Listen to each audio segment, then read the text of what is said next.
اوكي. راح نتكلم عن الفنتليتر ويننج، يعني شلون نفصل المريض عن جهاز الفنتليتر. اكو كرايتيريا لازم تتحقق حتى نفصل الجهاز عن الفنتليتر.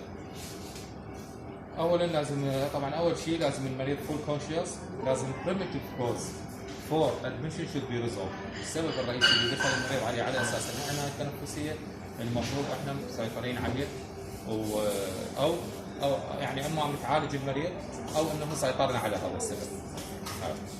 نبدي نخلي هذا الفنتليتر على الاف اي او 2 بين ال 40 و 45، البيب على 5، البريشر سبورت نخليه 8، ونشوف مباوع راكبه للمريض على هذا الوضع.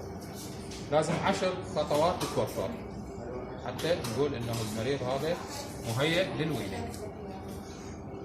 اول خطوه لازم الاس بي او 2 اكثر من 92، لازم البي اي او 2 اكثر من 8، لازم البي اي سي او 2 اقل من 50، لازم الريسبيراتوري ريت مو اكثر من 30 ولا اقل من 10، لازم التايدال فوليوم من 6 مل بير كي جي فاكثر ما يصير اقل، لازم المينت فوليوم 12 لتر بير مينت اند ليس، من 12 لتر بالدقيقه واقل ما يصير اكثر.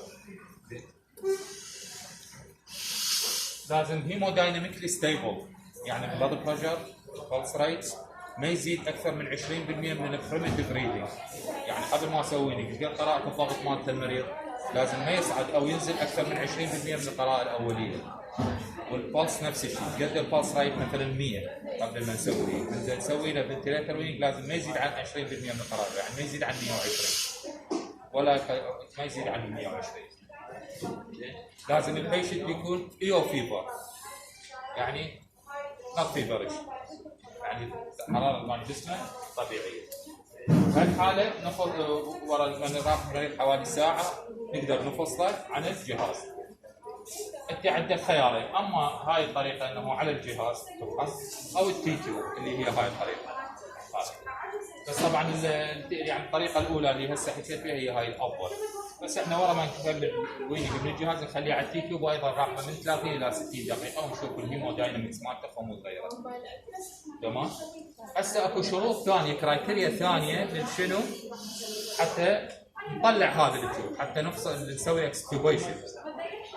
طبعا بالاضافه الى الشروط الاولى الكرايتيريا العشر نقاط الاولى 10 كرايتيريا مال الويننج، لازم المفروض المريض عنده جاج ريفلكس، كف ريفلكس، باورفول كف، يعني المصل باور مالته ممتازه بحيث اذا عنده بلغم او شيء يقدر يطلعه.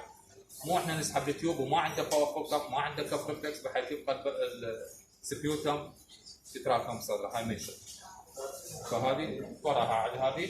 طبعا اكو فحص للفوكال كورد انه شو نسوي على الجهاز على الفنتليتر، نشوف الانسباير تايدال فوليوم ايش قد، مثلا انسباير تايدال فوليوم 400، نجي نفش هذا الكف، تصورين هذا الكف ونفشه ونشوف ايش قد لازم تنقص القراءه 50 رقم فاكثر، يعني اذا 400 تصير 350 320 تزيد. هاي معناها الفوكال كوردز فانكشنينج بالانسبيريشن اذا تفتح بالاكسبيريشن تسد.